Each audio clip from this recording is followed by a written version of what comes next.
She threw a full plate of food across the kitchen, silverware clattering, sauce hitting the wall. Then sat down, crossed her arms, and said, "Nobody cares about me anymore." She was 63 years old.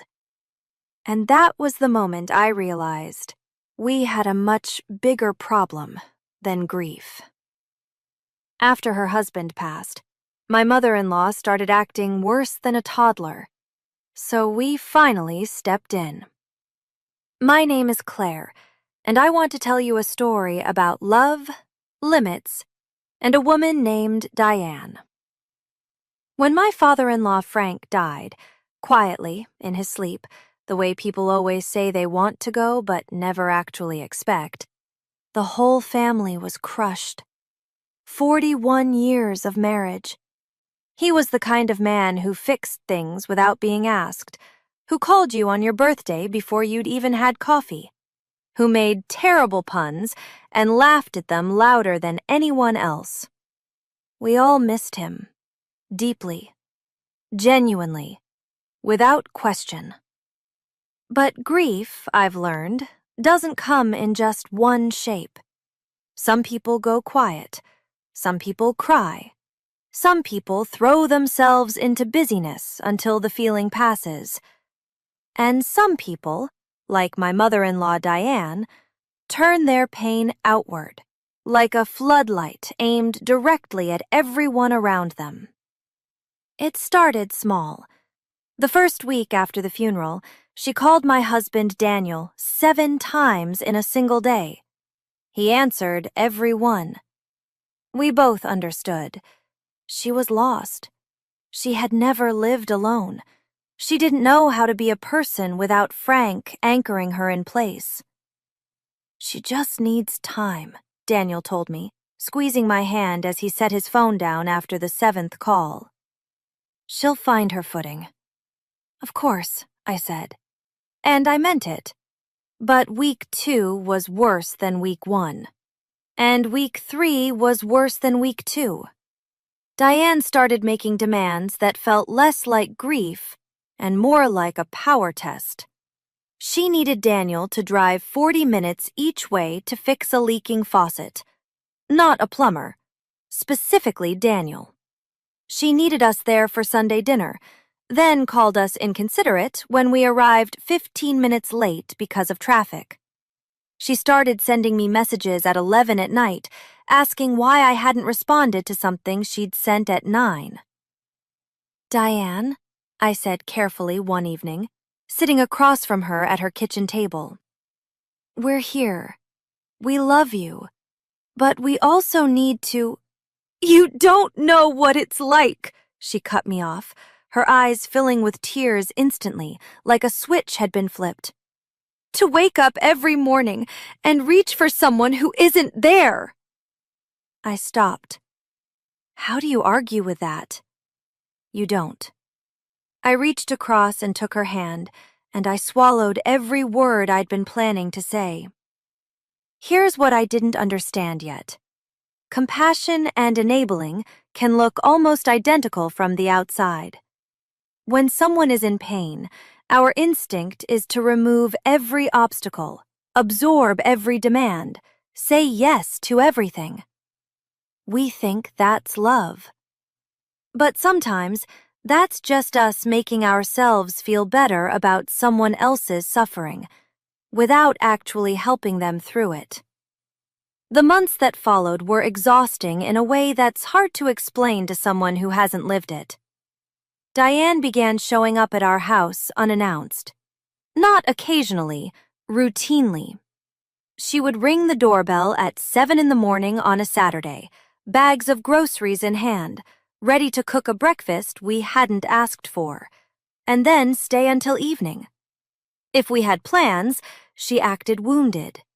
If we gently said we needed the day to ourselves, she'd call Daniel's sister Rachel within the hour. Rachel lived 3 states away. She couldn't be there physically, which meant she processed her own guilt by calling Daniel and relaying Diane's version of every event, slightly amplified. Mom says you told her she wasn't welcome at your house, Rachel said during one particularly painful phone call I overheard from the hallway. Daniel's jaw tightened. That is not what happened. She's alone, Daniel. She's grieving. You're all she has right now. I know that, Rachel, but we can't. I'm not asking you to do the impossible. I'm asking you to be kind. He went quiet after that. And that silence, the way he swallowed his own frustration out of love for his mother and his sister both, that broke my heart more than any of Diane's tantrums. Because here's what nobody was saying out loud. Diane wasn't just grieving. She was controlling. She had always been a woman who got her way through subtle pressure. A disappointed look here, a wounded tone there. And Frank, bless his patient heart, had spent 41 years softening her edges. Without him, those edges were out in the open. And we were all bleeding. One Sunday, it came to a head. We had come for dinner, on time, flowers in hand, and Diane had made Daniel's childhood favorite, pot roast, which took hours. But when we sat down and Daniel mentioned he had an early morning the next day, so we'd need to leave by 8, she stood up from the table without a word, walked to the counter, picked up the plate nearest to her, and hurled it at the wall. Not at us, at the wall, but near enough. Fine, she said, as chunks of pot roast slid down the baseboard. Just fine. Daniel and I looked at each other across the table. Neither of us said a word. There's a particular kind of silence between two people who have just witnessed the same thing and are both deciding, in real time, whether to call it what it is. That silence has weight. And I think the reason we stayed quiet was because naming what had just happened meant we'd have to do something about it.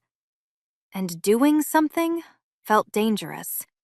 It felt disloyal, like we'd be betraying a grieving woman instead of confronting behavior that was genuinely not okay.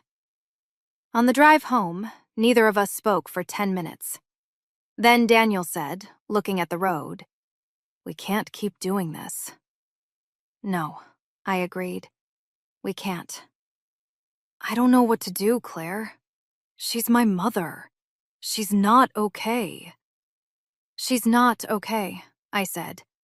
"But Daniel, what she did tonight wasn't grief. That was something else." He nodded slowly, his hands tight on the steering wheel. "She's always been like this, a little. Dad used to manage it. He'd redirect her, or he'd give her something to focus on, or he'd take the hit himself so the rest of us didn't have to. And now that he's gone, now we're all taking the hit," he said. We drove the rest of the way home in a quiet that felt different from before. Not the silence of avoidance, but the silence of two people arriving at the same conclusion at the same time. Something had to change. Not just for us. For her. I called Rachel the next morning. Not to report what had happened. Not to make her feel guilty for being far away or for taking her mother's side too quickly. I called her because we needed to be in agreement. All three of us. "I want to talk about your mom," I said. "Not to complain. To actually talk." There was a pause. Then, "Okay." I told her everything, with as much kindness as I could hold in my voice. The phone calls, the unannounced visits, the way she was using guilt as a tool, the plate. I didn't editorialize. I just described. Another long pause. "I didn't know about the plate," Rachel said finally. "I know. I've been taking her word for everything because I feel terrible that I'm not there." "I know that too." Her voice cracked slightly. Is she okay? Like, actually okay? I think she's drowning, I said honestly. And I think she's grabbing onto all of us to stay above water, but it's pulling us under with her. And that doesn't help her. It doesn't help any of us. Grief is not an excuse for cruelty, but it is an explanation for it. There's a difference. Understanding why someone behaves badly doesn't mean accepting the behavior. It means you can address the real problem instead of just the symptoms. Diane didn't need us to absorb her tantrums. She needed someone to tell her the truth, that she was suffering in ways she wasn't equipped to handle alone, and that love meant getting her real help, not just showing up and taking the damage. The three of us, Daniel, Rachel on speakerphone, and me, sat together that weekend and made a plan. Not a punitive one, not a list of grievances. A plan rooted in the clearest version of love we could manage. We were going to talk to Diane, honestly, as a family. It was a Wednesday evening. Diane opened the door, expecting Daniel alone. He'd told her he was stopping by. When she saw me, something flickered across her face. Caution, maybe. Calculation. Come in, she said, leading us to the living room. We sat across from her.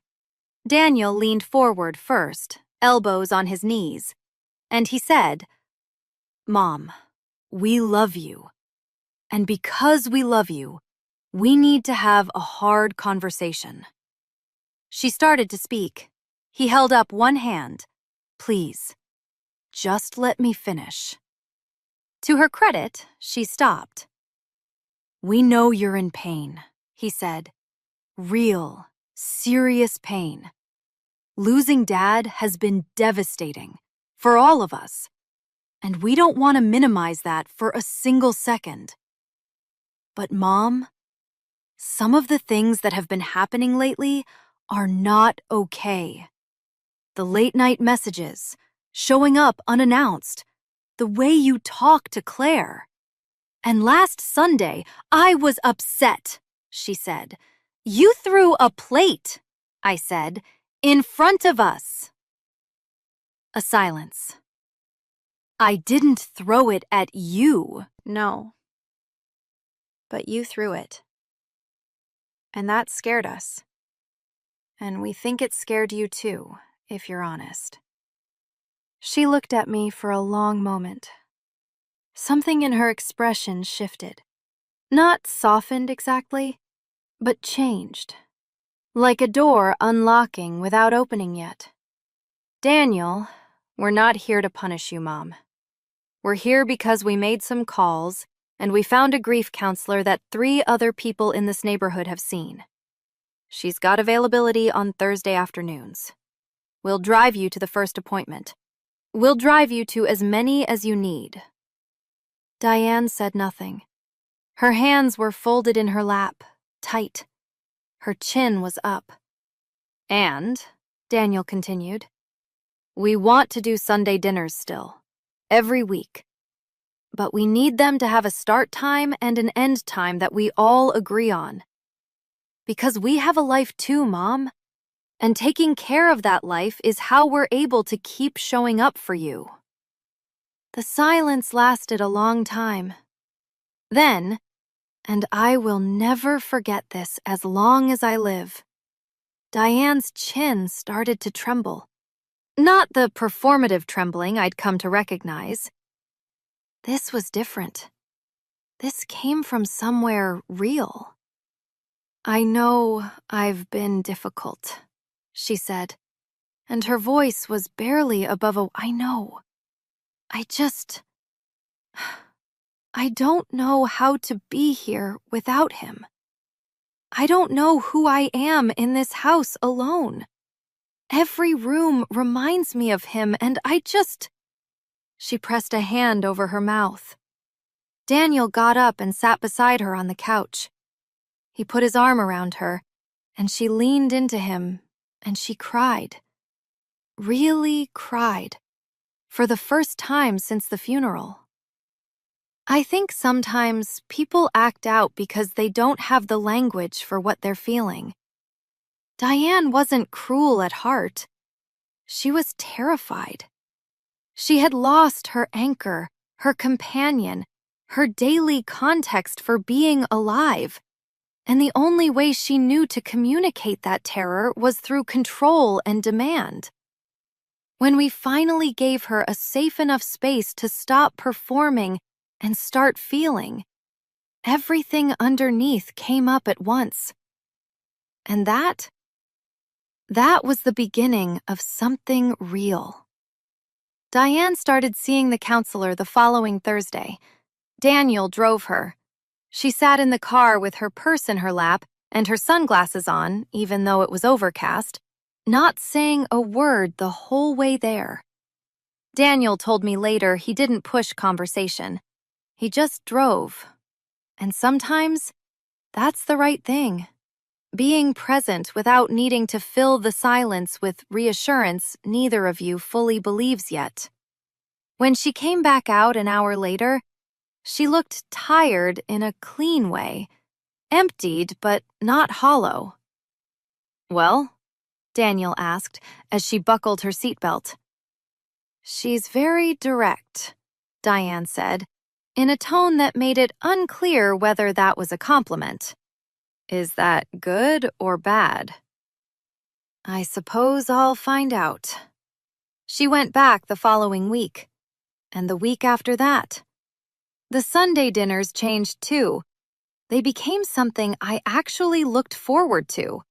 6 o'clock, 2 hours, homemade something or other, and Diane telling us long stories about Frank's early life that none of us had ever heard before.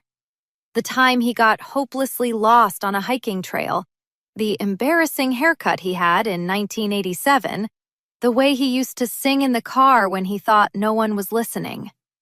She'd lean back in her chair and smile at some memory, then wave her hand like she was dismissing it, but her eyes were soft and distant, and you could see she was back there, in some kitchen from 1985, watching a younger version of the man she loved burn toast and pretend it was intentional. We laughed at those stories. Diane laughed at them. It was the first time laughter had entered that house since the funeral. She still calls more than most people would. She still sometimes says things that land a little sideways. But when that happens now, Daniel says, "Mom, remember what we talked about?" And she pauses. And she adjusts. Not perfectly, not every time, but she tries. And trying, I've decided, is what love actually looks like in action. Not the grand gestures, but the daily, imperfect effort to be better than yesterday. I used to think that stepping in meant taking over, fixing everything, managing everything, absorbing everything. But it turns out stepping in meant something quieter and harder than that. It meant telling the truth when staying silent was easier. It meant loving someone enough to refuse to participate in their worst patterns. It meant saying, "We see you, we love you, and we're not going to pretend this is fine, because it isn't, and you deserve better than fine." Frank would have understood. I think, in whatever quiet way he managed things for 41 years, he always knew. He knew Diane was more fragile than she appeared. He knew she wore her edges outward like armor. And he loved her through all of it. Not by letting her be unkind without consequence, but by being steady. Being the thing she returned to. We couldn't be Frank for her. No one could. But we could be the people who refused to let her disappear into her worst self, and who stayed close enough to catch her, when she finally stopped fighting against everyone who cared about her. The hardest version of love is the one that holds a boundary with one hand and an open heart with the other. It would have been easier to keep absorbing, keep excusing, keep enduring. It also would have destroyed us, and it wouldn't have helped Diane at all. Real love doesn't let people fall apart in comfort. Real love shows up, tells the truth, and says, I'm not leaving, but I'm also not letting this continue. Sometimes, that's the most important thing one person can do for another. Diane called me last Tuesday. Not late at night, not in a panic. At 2 in the afternoon, while I was making lunch. I wanted to tell you something, she said, in a voice I hadn't heard from her before. Careful, humble, real. Okay, I said. I know the last year has been hard, on you especially. You didn't sign up for any of this, and you showed up anyway. I want you to know I see that. Thank you, Diane, I said. Don't make a big thing of it, she said, almost gruffly. I'm still a work in progress. I laughed. I couldn't help it.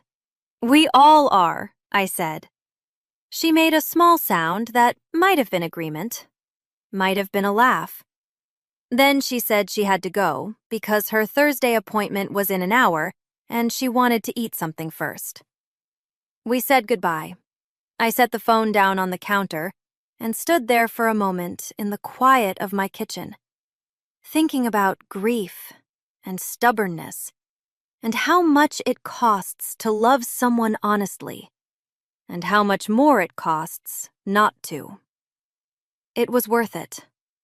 It really was.